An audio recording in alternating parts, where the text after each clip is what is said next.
How you doing, everybody? Welcome to the SCO Show. I'm Sean Drotar. This is Peyton Kraft. We're very excited to have Peyton with us here at Mile High Sports. Peyton is actually, we've had a chance to work together up in CU for the last couple of years. It was part of the athletic communications department. I work as the press box announcer. You've been up there as well with the program. And obviously, the last couple of years with Deion Sanders moving in completely changed everything.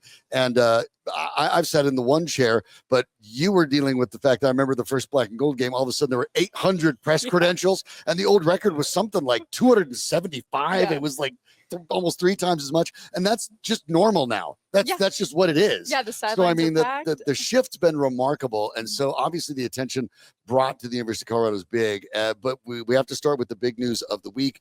Deion Sanders, Coach Prime, diagnosed with bladder cancer that was found during a test for some of the vascular issues he had. That in part that had cost him a couple of his toes that they had to have amputated because of surgery. That all turned out well, and then in the test they noted something that was a little bit concerning, and went and did the test, found out there was bladder cancer, and removed the bladder, created what's called a neo bladder, and he will be able to coach regularly. He will deal with this challenge for the rest of his life. But in typical Deion Sanders manner, rolled in with a ton of positivity. That's normal, but I think that the tone that changed, and obviously it's different when you get any sort of scare or something like that. But oftentimes there was a lot of look at me, look at us, look at us. For the one of the very few times there was this idea that, hey, this happened to me, it can happen to you, and I don't want it to happen to you. I can handle this. I have some fame, I have some money, I have great medical teams, I have all these options. So be aware of how this really functions, and go get yourself checked and understand that the realities he's going forward.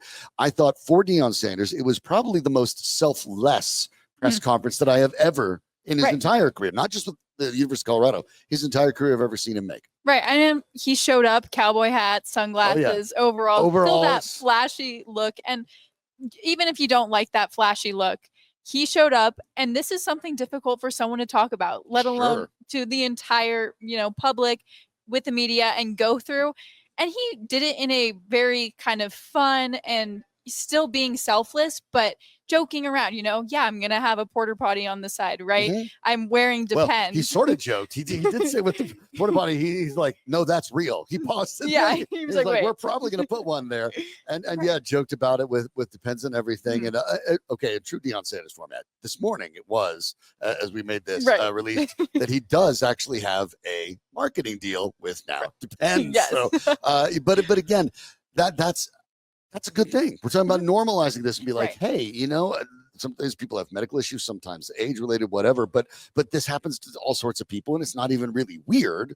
So maybe let's stop making it weird. Right. And he said, go get yourself checked. He didn't make it about himself. He was making about his family too. He didn't tell his sons while he was going through it because they were wanting to get into that NFL, Tampa Bay and with Cleveland. So he made this as selfless as possible about himself while still getting the word out of what he was going through and why he was missing all of summer. Yeah, and I love the outfit, by the way. Of course, we're both Colorado natives. It's not quite unicorns yet, but it's close. But I mean, I loved that, actually. I'm like, go for it, lean in. Of course, Deion owns a lot of land in Texas, and that's actually been his style, even kind of before he came here. But I liked it a lot because I think it made him really, really relatable, something that sometimes he's not, because he's prime, right? And that can be a challenge to become relatable. But this will be a fascinating year for him. Obviously, he knows he can coach. You want to make sure you don't overtax him. Don't be fatigued. He's going to need to be aware of that. But this is a fascinating year. He has never coached at the high school level at the over Jackson State at Colorado. He's never coached a game without one of his children. And so obviously there's going to be a microscope here with new quarterbacks, Kaidon Salter and then Julian Juju Lewis, the top quarterback prospect in high school last year. And trying to manage that is going to be fascinating. So the attention to Colorado is going nowhere. And the last time I hosted this show talked about the idea that even though the top end, you're not replacing Travis Hunter, obviously, one of the greatest athletes that's ever played anything in the state of Colorado. And you're not replacing Shedeur Sanders either. But the whole team is deeper now and very talented. And the offense is going to look very different with a running quarterback in Kaidon Salter. Right. And, you don't have the flashiness of Shedeur and Travis Hunter, but Coach Prime always attracts that attention, regardless of who you have playing. You can always grab Wheezy for the, something in the end zone or whatever you need to do, right? Right. So. And it will be interesting to see a new quarterback, obviously, hopefully in better running game this year. We'll talk a little bit more about that. But I think it's going to be a different vibe for sure for CU, but I think they have a lot of depth this year still, and it'll be interesting to see how the quarterback does. Yeah, I mean, it's an exciting vibe. I'm really very intrigued for this because you hate seeing some of those great talents leave, but that's college football. I mean, it's always about who's next, right? And in the case of Salter and Lewis, it's going to be fascinating because Salter is a guy that runs a lot, a true dual threat quarterback. And for the Buffs, it's a transition year, not just away from Shedeur and Travis Hunter, but even Kaidon Salter comes to Colorado knowing he's got 1 year. Right. He has this year. He has 1 year of eligibility left. This is it. So do the Buffs lean into the idea of letting Salter do his thing now, moving from Liberty to Colorado? One of the most productive quarterbacks in college football over the last couple of years in total touchdowns. He and Clemson quarterback Cade Klubnik, who's a guy that's in the mix for the top pick in the draft next year, are tied for the most touchdowns. So we know he's been productive. Now, all of a sudden, the idea is going to be, is it going to be Salter and Lewis sits and waits, knowing he's going to be handed the keys next year? Right. I think they're going to try to mix them and match them, but I do suspect that it's going to be mostly Kaidon Salter, and you're going to mix in Julian Lewis here and there. Right, and he has, it's his last year, so he just has that experience more than Lewis. So I think we will see a mix, of course, but I do think that Lewis will be the backup for that. Yeah, and he's not going to be redshirted because we understand if he's even remotely the kind of quarterback you think he is coming out of high school, he's not going to be here all that long. So why bother burning the red shirt? Let's let him get out there and play and figure that out. So it will be interesting. The running game, however, changes a little bit because this morning it was explained that Charlie Offerdahl, famously a former walk-on, then earned full scholarship, suffered some concussions, has decided to walk away. He's going to go to dental school, apparently.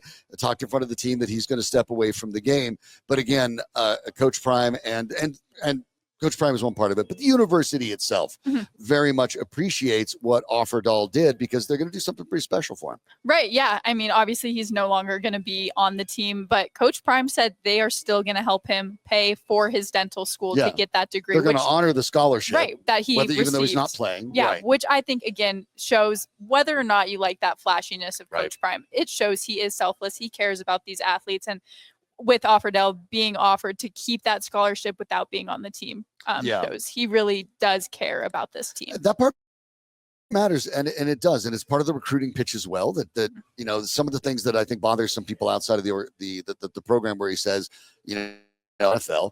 But I look at that and I think that from the moment he came in and worked the transfer portal, and you had people like Nick Saban flat out leave the game. And guys like Dabo Swinney, not that he hasn't found you can always find something to complain about every morning, but argued, you can't build a team this way. And everyone's saying that, guess what? It's not the only way to build a team. If you actually want to be top 25, which the Buffaloes did finish at 25 last year in both of the polls. So he's been ahead of the curve with that. Obviously, the social media side been ahead of the curve with that. The guys' Instagram's handles are on the back of their practice jerseys. And the idea is, we're going to try to get you to the next level. But it doesn't mean that you can ignore everything in the meantime. In the first year, famously called out a couple guys who were disrupting a class. Got a letter from a professor, made them come up in front of the whole team, explain why they thought that was a good idea. And we know about the GPA consistently going up as well. So, it's part of the sales pitch. They're trying to get you to the NFL. But if you don't, they want to make sure they're setting you up for whatever it is you're going to do next. And in Charlie Offerdahl's case, hopefully it's Dr. Offerdahl one day, DDS, as he joked to his teammates, maybe in 6-7 years, you guys need a little work. Come to me. You got a guy. So congratulations, Charlie Offerdahl. A great story there. But obviously it means that we do have to talk about the Buffs run game, Peyton. And we'll do that in a moment. But we want to share everything that we can about our friends at Peckish. They're the ones that make the SCO Show go.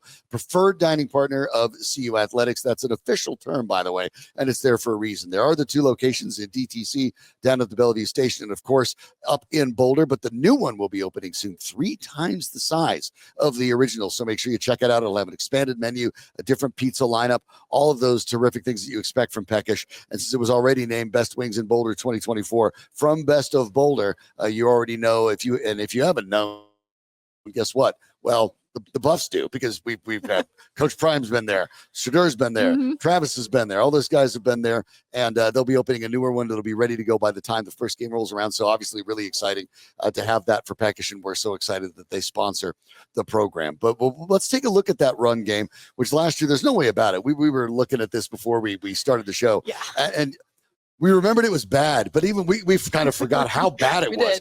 Just in the Big 12, remember, CU averaged 65 yards per game on the ground. That is not only dead last in the Big 12, which, by the way, remember, does not have 12 teams anymore, but it was barely more than half of the second worst team. That is not sustainable. And they didn't even average 3 yards a carry. They didn't even get all that close. 2.5 per carry. And when you're talking about even the mid-range for the conference, it was 4.7. So they almost have to double their output to just be average. So now you lose Offerdahl, who, had some carries here and there, but they didn't bring in a lot of extra talent. It mainly lands on Dallin Hayden, the Ohio State transfer. Couldn't quite get things moving last year. And Michael Welch, who by the end of the year kind of became the best back they had. These guys have to step forward because there's not a lot of help otherwise. Right. And, you lost Shadeur now, so you can't rely on him running around, scrambling, trying to get the ball out. And last year, you couldn't rely on the 3-on-3, let's run the ball. You had to throw. So with a new quarterback this year, obviously he's been around for a while. You still have to step up that running game. And now you've lost a running back, with Offerdahl. So hopefully Taylor could probably step up. You have 3 running backs that, I'd say they're pretty even. Kind of see as we get more into the season who kind of takes that lead role. I think when you have a program that the running performance was that poor, this isn't a situation where you go, oh, this person's got an inside track. Right. No, at that point, you just throw it all up in the air and say, somebody go claim the job. You brought up Kaidon Taylor out of Incarnate Word, the senior transfer there. Good year last year, 9 yards, 9 touchdowns, average 6 yards a carry. The challenge, though, at Incarnate Word, you can carry the ball 150 plus times when you're 165 pounds. That's going to be tougher. So obviously, the idea with Taylor is you may have to, you're going to find a way to get him into space. He's not exactly going up the tackles on 3rd and 1. But that's really more than anything, even when we're looking at the improvement in the game, and we can look at the stats, and obviously it's got to be a lot better than both of those horrific numbers we saw.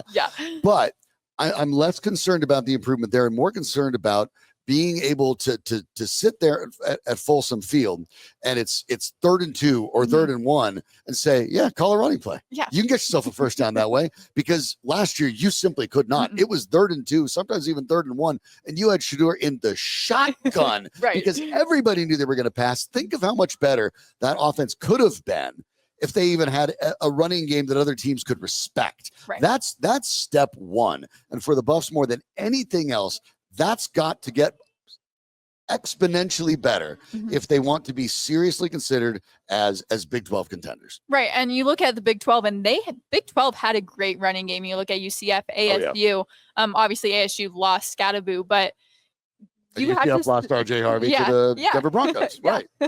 So you look at, we were at the bottom of that running game. You just want to step up even a couple yards, right? 4.5 yards per carry, something. We're not looking to be the top in the Big 12, but hopefully this year we see where you can do a 3rd and 2 and run the ball. And a guy like Salter who puts up a lot of yards is going to be part of that as well. And maybe that's where someone like Taylor comes in. Maybe it's RPO. Maybe there's a pitch game. There's a couple things you can do with that. So the offense is going to look very, very different this year. But Peyton, obviously, you have your own podcast too. You've been jumping into sports, and this has been your target for a while. But tell us a little bit about Peyton's playbook.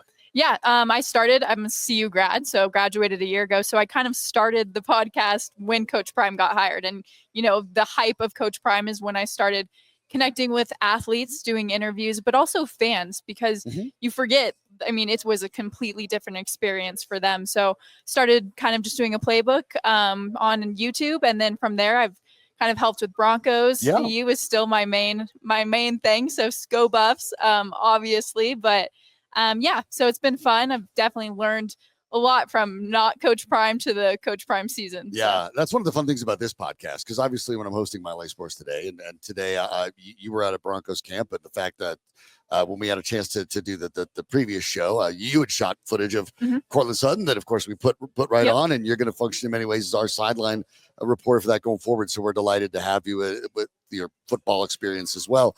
But yeah, it's this podcast is fun because, as you can see, I mean, I know I didn't wear my Buffs gear. I got you can now. See, it's not like when not you're hiding it. Yeah, when I'm doing the other stuff in My Life Sports, I still have to be standard host. I have to be the analyst. I have to make sure that we're playing everything down the middle, even though, of course, we're both Colorado natives. I'm not going to tell you that I didn't grow up rooting for the Broncos and the Nuggets, right? And always hope there was a baseball team, and now I sort of regret it. But yes, when we're talking about things like the SCO show, yeah, we can just. Yeah, hey, I'm gonna wear my jersey next time. All the way, just go. On. That's exactly what we're doing here. But we're also got to be honest about one of the challenges, and that is that running game. If it doesn't get not a little better, a lot better, then it's hard to envision the Buffs getting where they want to go. And that's where you hope that bringing in a legend like Marshall Faulk, even though it is his first coaching role, can still help with this, because you're talking about obviously an NFL Hall of Famer, but there are Hall of Famers that did things one way, and there are Hall of Famers like Marshall Faulk, who was a 1,000-yard receiver, 1,000-yard rusher, could do all of it. Right. And so even if it ends up being a little bit like we saw with Warren Sapp in his first coaching role, graduate student / coaching role, that there was still an improvement because the approach, being able to get it from these guys. And I presume that Marshall Faulk, even if he's not going to be a guy on the whiteboard drawing everything up right off the bat, I still think there's a lot of things that he can impart to these guys that can immediately be put in action. Yeah. And, it's a change for CU. Obviously, you can't rely as much on Travis Hunter, right? You can't rely on Shedeur. So you're going to have to get that running game up, and hopefully with kind of a new coach and some new players, you can improve that. It speaks to the depth too, that even at wide receiver, though, with Travis Hunter being gone, it's not a major concern. It should still be good. Right. You look at the cornerback position, even the defensive backfield, it should still be pretty good and pretty deep. And so that's obviously speaks to the depth, to what they've been able to continue to build, both through the portal and through high school recruiting. Obviously, this is the last two, the idea with Deion Sanders might not be able to recruit, right? That was the idea.